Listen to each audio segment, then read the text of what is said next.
Back-to-back winning days yesterday. We got a sweep, baby. Oh my goodness.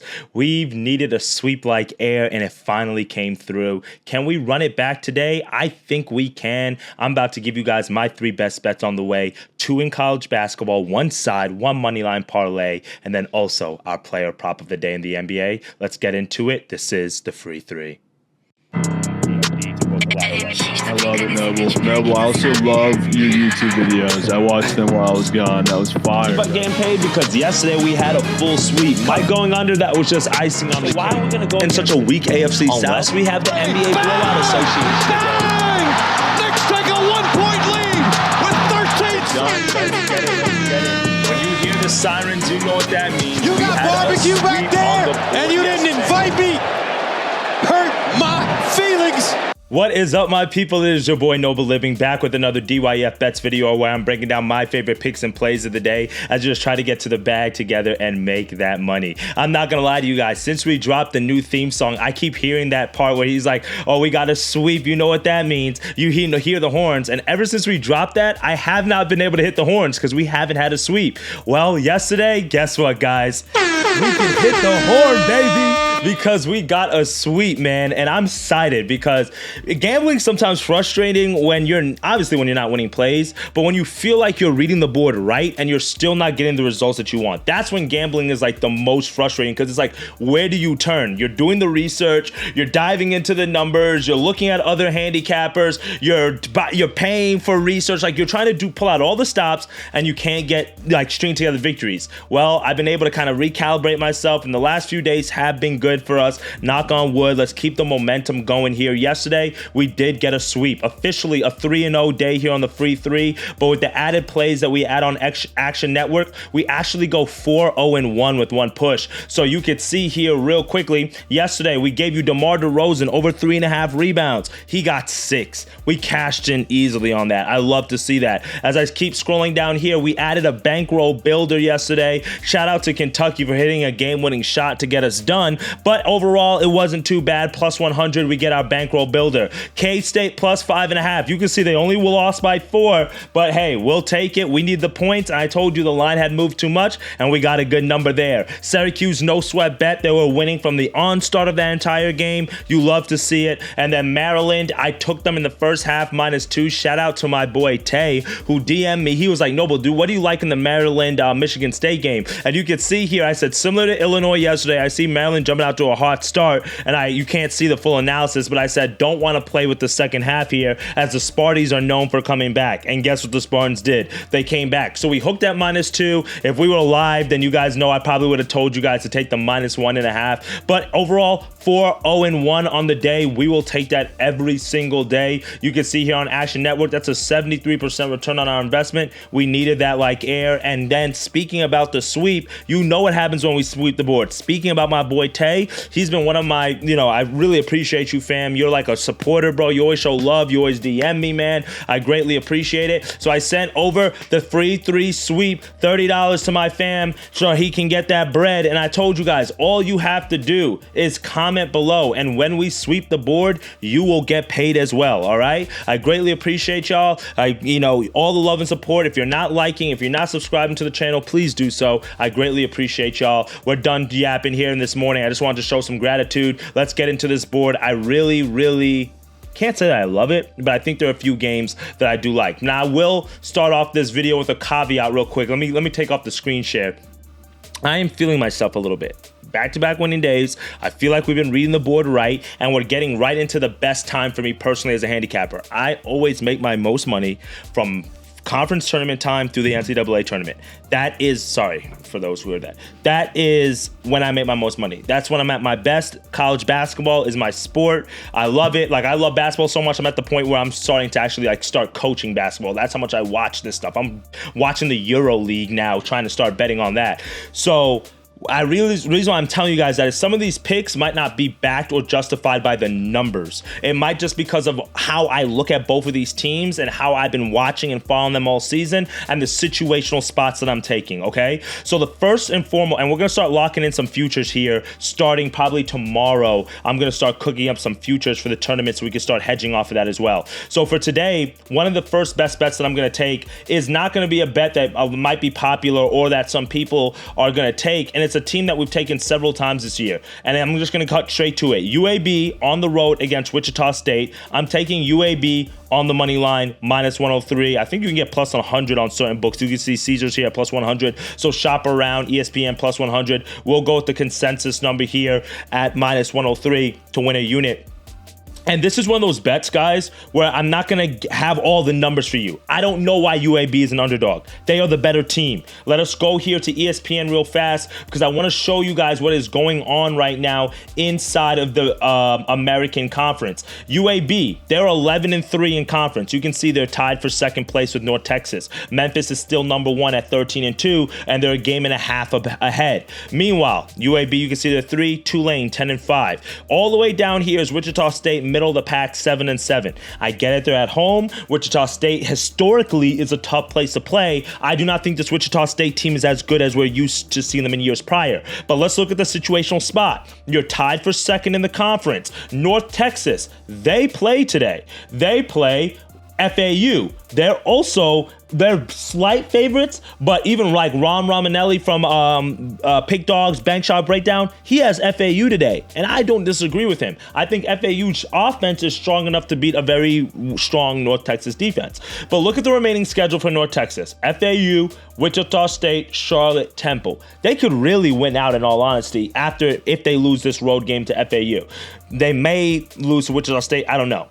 But let's look at UAB. They've got Wichita State, they've got Memphis, they've got FAU, they've got Tulane. The reason why I point this out is because basically UAB, yes, they're going to face a tough Memphis team, and if they lose, they're going to stay in the third place spot. But they really dictate their fate in a way. Why? Because North Texas might lose today. UAB beats Wichita State today, and then you now pick up a big win against Memphis going into conference tournament time, FAU as well.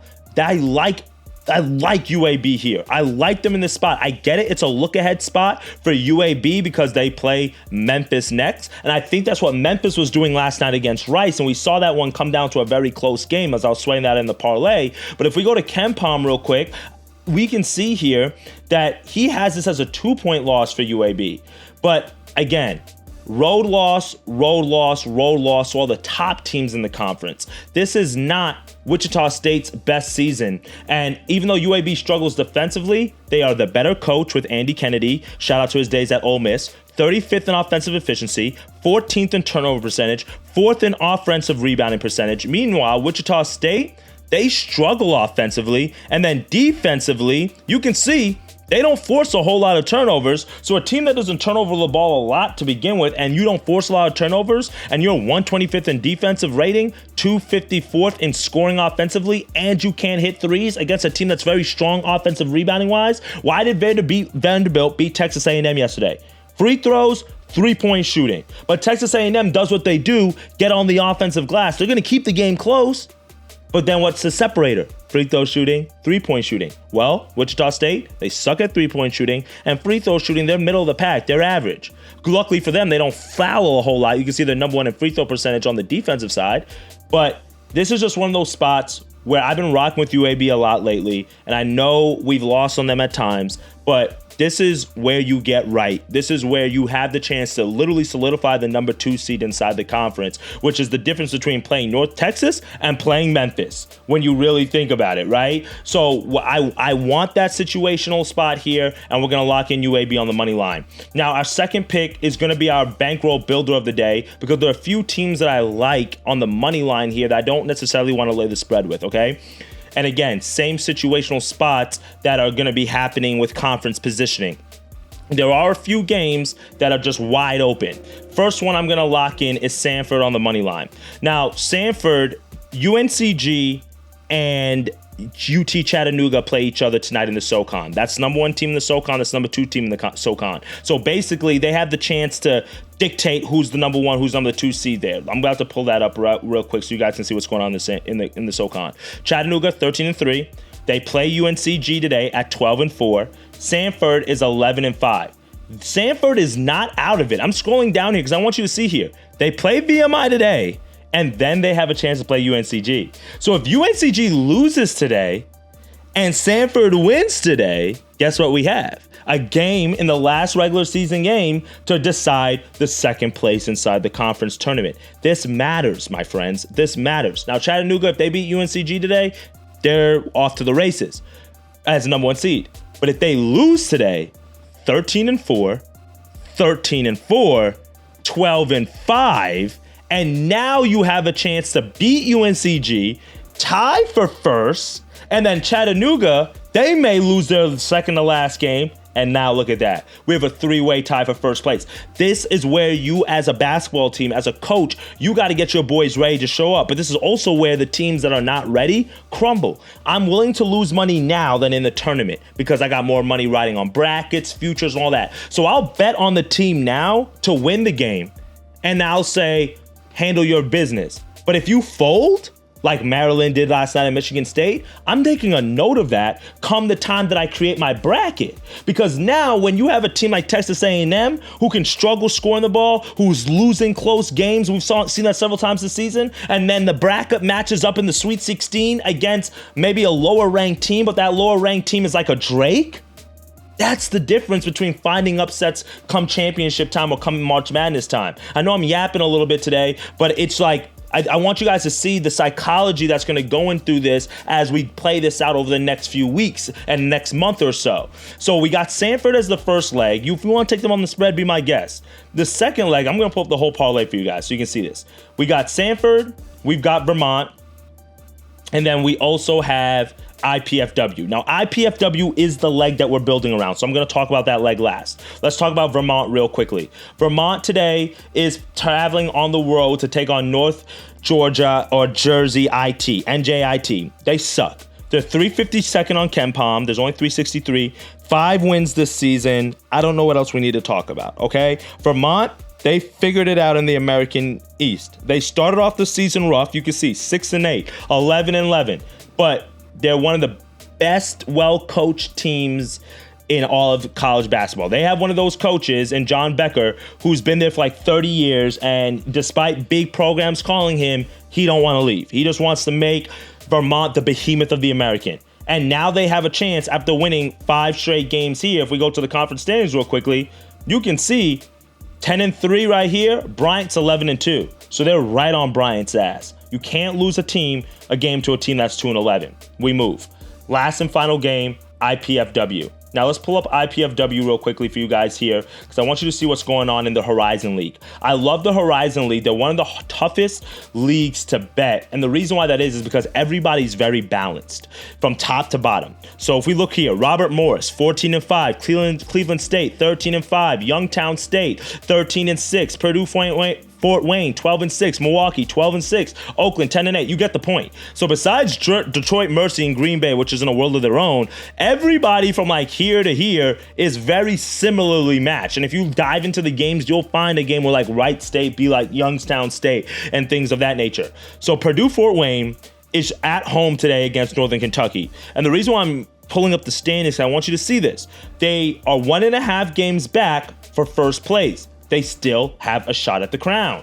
And if we look at the remaining games, they have 2 games left. Northern Kentucky right here and Cleveland State. Where was Cleveland State? One of the teams that's right ahead of them. This is the difference between being a 5 seed or a 4 seed in conference tournament and being a 2 seed if you handle business. And today they should be able to handle business against a Northern Kentucky team that's 9-9 on the year. But if we look at this real quickly, I want us to look at the numbers a little bit here. I know I'm bouncing around to a lot of different screens for my people who are on the live stream, but what the? It's like you gotta find like every site.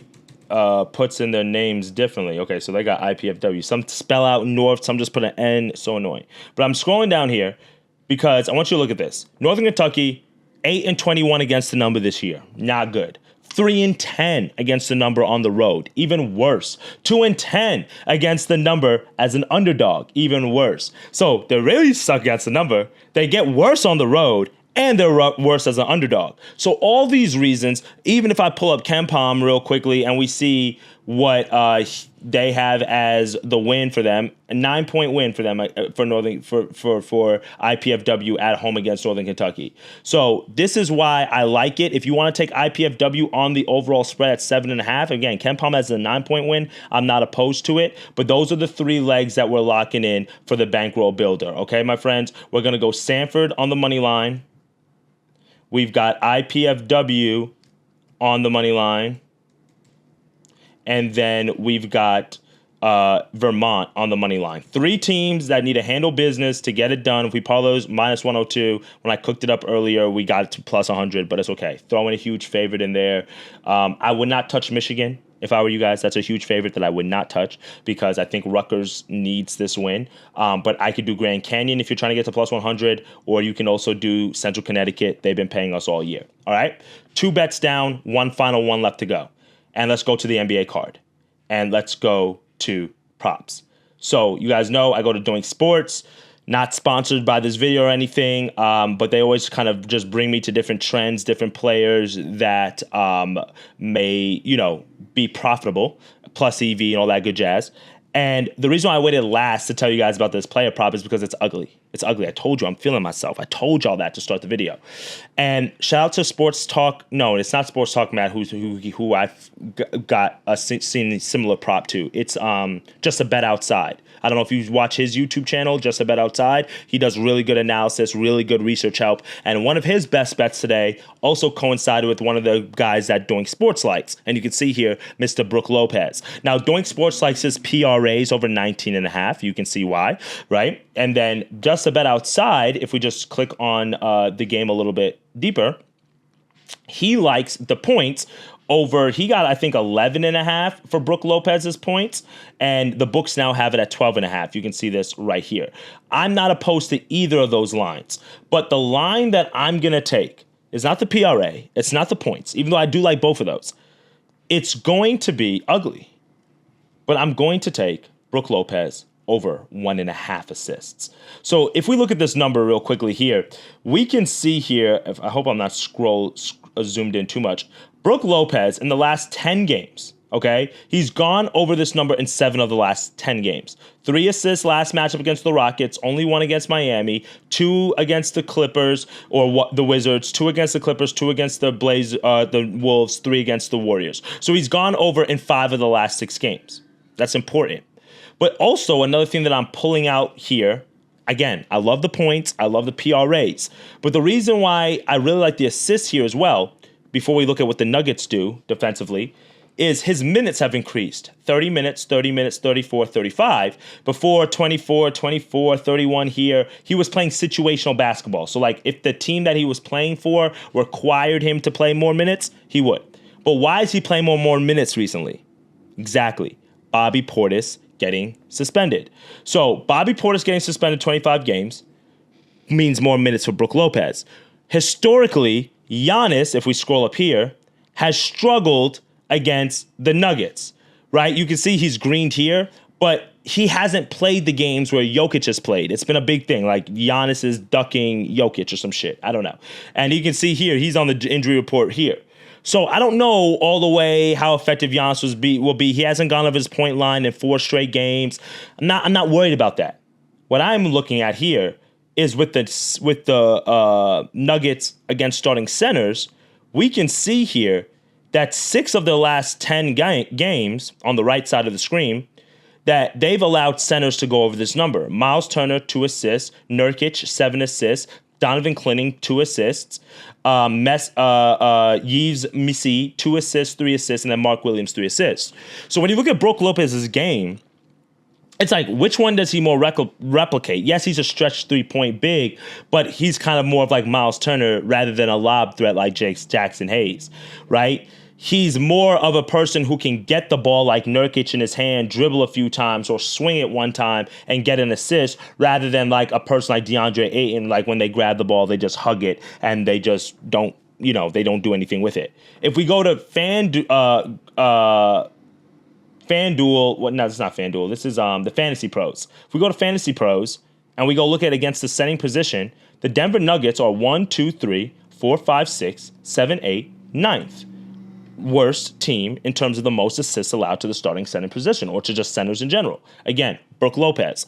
And when you really look at the NBA recently, guys, they had a game where Nurkic had like 19 assists or something. They were showing highlights the other day. I was watching on Twitter.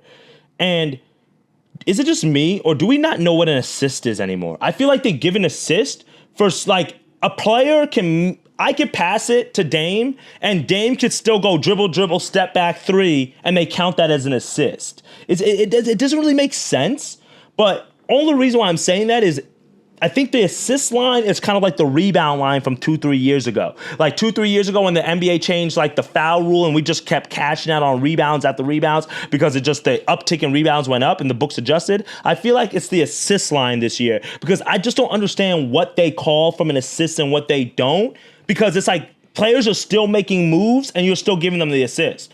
So for me, I like that as well. And if we zoom out here just a little bit, and we filter out games without Bobby Portis, and we apply it to Brook Lopez, you can see 1, 2, 3, 4, 5, 6, 7. He's gone over in 6 of the last 7 times without Bobby Portis. So I know it's ugly. If you don't like the sell job, take the points at 12.5. Take the 3-point shots at over 1.5. Take the PRA at 18.5. Like, you can see the hit rate. It's green. He's averaging 22.7, 1.8 assists, 5.6 rebounds. Like, he's green on all of his numbers. The thing is, when you look at what the Nuggets look like to do defensively, I feel like the outlier is on the assists rather than the points or rather than the PRAs. And that's just what that's what I'm going with here. So we're going to go back to action real quickly. And let's go to the NBA and let us lock in this third and final best bet. But I think Brook Lopez is the read, and it will be a beautiful day if he could just sweep the board and win for everybody, whether you take his points, whether you take his assists. I'm not a big fan of taking people out of their position and taking their lines, but I will do it for today. And you can see here, we're only getting minus 135 on one book here. So I would shop around a little bit and see that's a little bit more juice than I really wanted to pay for this, because I saw it doing for minus 115. So I kind of got a little bit concerned. It's like I can throw in Brook for 1 3-pointer in there or something, but it's all right. We'll just lay the unit. We'll just lay it. I'll have a few plays added a little bit later. So for the sake of the video, we don't need to prolong this. Let's go Brook Lopez over 1.5 assists. I would try to shop around and get this just a little bit cheaper. That's a little bit more that I would like to pay for that number, if I'm being honest. Our second best bet is going to be our Moneyline parlay with Sanford, IPFW, and Vermont. And then finally, UAB on the Moneyline on the road against Wichita State. All these teams have something to play for. All these teams have something to prove. I do appreciate you guys for tapping in again this morning. If you guys are on the YouTube, on the podcast, on the Twitch, man, I really appreciate all the love that you guys show. Again, if we sweep the board, all you got to do is just drop a comment, and I will be able to Venmo you guys the money, and we'll be able to keep this gravy train rolling. 2 winning days in a row. I think we've had 3 winning days this week, and our goal is to keep the momentum going into the weekend and going into conference tournament time. All right, my friends? Appreciate y'all for tapping into the free through this morning. Again, follow me at Noble Living on all social platforms and on the Action Network as well, where I'll have a few more added plays throughout the day. All right, let's get to that cheddar and dictate your fate. And as always, it is your boy Noble Living. I'll see y'all tomorrow's video. Later, gang.